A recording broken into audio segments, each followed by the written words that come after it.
Ok, si tu lances des campagnes publicitaires, tu t'es sûrement déjà demandé si tu devais lancer des campagnes publicitaires en ABO ou en CBO. Dans cette vidéo, je vais te dire concrètement quelle est la différence entre l'ABO et le CBO et dans quel cas tu dois lancer des campagnes publicitaires en CBO. Quels sont les désavantages de lancer des campagnes en ABO et quels sont les avantages de lancer des campagnes publicitaires en CBO. Donc, à la fin de cette vidéo, tu auras l'esprit plus clair parce que tu sauras la différence entre les campagnes en ABO et les campagnes en CBO et tu sauras quelle campagne publicitaire lancer pour avoir des résultats et quelle campagne publicitaire lancer dans ton cas spécifique. Ok, déjà dans un premier temps, je vais te donner la différence entre le CBO et l'ABO.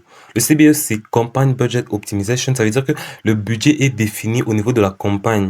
Tu définis un budget au niveau de la campagne, le budget que tu vas dépenser chaque jour, et c'est méta en fonction des retours qu'elle a, en fonction des données qu'elle récolte.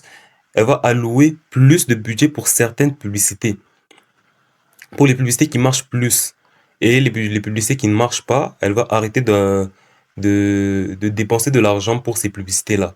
Ça, c'est pour le CBO. Le CBO, c'est Meta. Tu définis un budget au niveau de la campagne et c'est Meta qui juge quelle publicité marche et quelle publicité ne marche pas. L'ABO, c'est le contraire. C'est toi, pour chaque publicité, tu vas allouer un budget. Pour chaque publicité, tu vas allouer un budget et en fonction des retours, c'est toi qui vas soit couper les publicités, soit continuer le, à diffuser ces publicités-là. Donc, le CBO, c'est tu définis le budget au niveau de la campagne et l'ABO, c'est toi qui, pour chaque budget, pour chaque publicité, tu vas allouer un budget et c'est toi qui vas juger si une publicité marche ou ne marche pas. Ça, c'est pour la différence entre le CBO et l'ABO. Le problème de l'ABO, qui a été efficace en 2020 et en 2021, présente des graves défauts dans l'environnement publicitaire actuel parce que l'algorithme de Meta a changé avec l'IA. L'algorithme de Meta est devenu plus performant et ça a changé et voilà. Premier défaut de l'ABO, c'est les dépenses inefficaces. Lorsque tu lances de l'ABO, lorsque c'est toi-même qui définis pour chaque publicité un budget, alors là, tu vas dépenser de l'argent même pour des publicités qui ne marchent pas. Parce que tu as défini le budget manuellement, alors là, tu es obligé de dépenser de l'argent.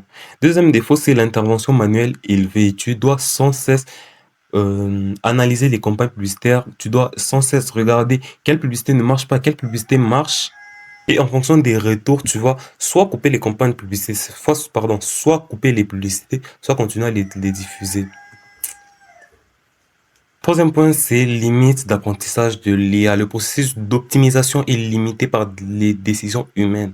Parce que tu as forcé des publicités, tu as forcé l'algorithme à dépenser de l'argent pour des publicités. Alors là, tu ne laisses pas à Meta le temps de juger les campagnes publicitaires.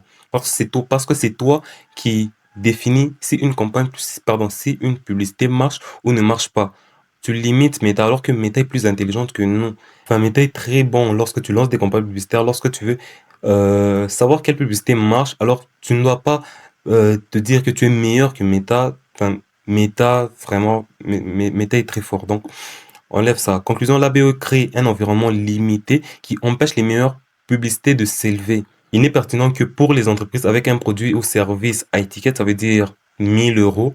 C'est pertinent lorsque tu as un service high ticket, mais, mais lorsque aussi tu lances des campagnes publicitaires, lorsque tu débutes, c'est mieux de faire de CBO, mais l'ABO aussi, c'est pas que l'ABO ne sert à rien. L'ABO aussi, c'est efficace, mais ça dépend d'où tu es, quel est ton service. Voilà.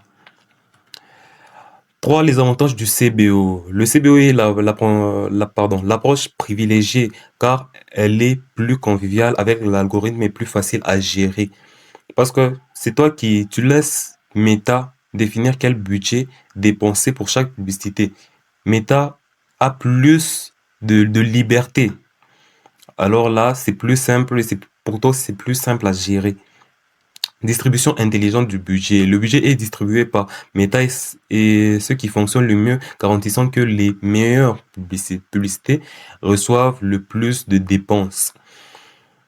Voilà, donc Meta va définir les meilleures publicités, les publicités qui te rapportent le plus de résultats, qui convertissent par exemple le plus.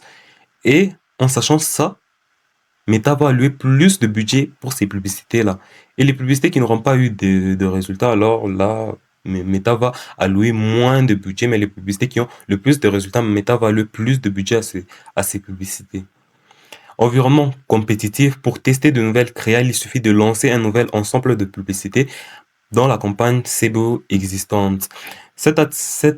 Euh, cette nouvelle ensemble de publicités doit se battre contre les anciennes, les publicités qui ont déjà marché pour essayer pour aussi avoir des résultats. Comment tester de nouveaux ensembles, comment tester de nouveaux adsets avec le CBO. Parce que oui, je viens de te dire qu'il suffisait juste de mettre pour les nouvelles créas que tu viens de faire, de lancer dans le nouvel adset, mais tu peux, à cause de ça, allouer moins de budget à ces nouvelles adsets la, parce que tu alloues plus de budget, parce que tu as déjà trouvé des publicités qui marchent et tu risques de ne pas allouer de budget à ces nouvelles créas alors que ces créas fonctionnent aussi. L'astuce est de forcer un budget minimum pour la phase de testing. Lorsque tu es dans la phase de testing, lorsque tu veux tester de nouvelles créas, alors là, tu dois forcer le budget dans le gestionnaire Meta. Définir un budget minimum dans les limites de dépenses de l'ensemble des publicités, régler la limite quotidienne minimale. Donc, tu vas définir dans l'ensemble des publicités, tu vas définir, par exemple, que tu dépenses minimum 50 euros par jour. Donc, tu vas forcer Meta pour cet ensemble de publicités à dépenser minimum 50 euros. Alors là, tu auras un peu plus de visibilité sur les ensembles de publicités qui marchent. Donc, voilà pour cette vidéo. J'espère que cette vidéo t'a plu. J'espère que là, maintenant, tu sais quelle est la différence entre le CBO et l'ABO et tu sais quelle campagne publicitaire tu dois lancer. L'ABO, j'ai pas dit que l'ABO ne sert à rien. L'ABO peut être efficace, mais que dans certains contextes. Voilà, merci d'avoir regardé cette vidéo. J'espère que cette vidéo t'a plu. Si tu es intéressé par les stratégies marketing, rejoins mon canal WhatsApp, c'est complètement gratuit. Tu repartiras forcément avec des pistes d'amélioration à mettre en place au sein de ton cabinet comptable.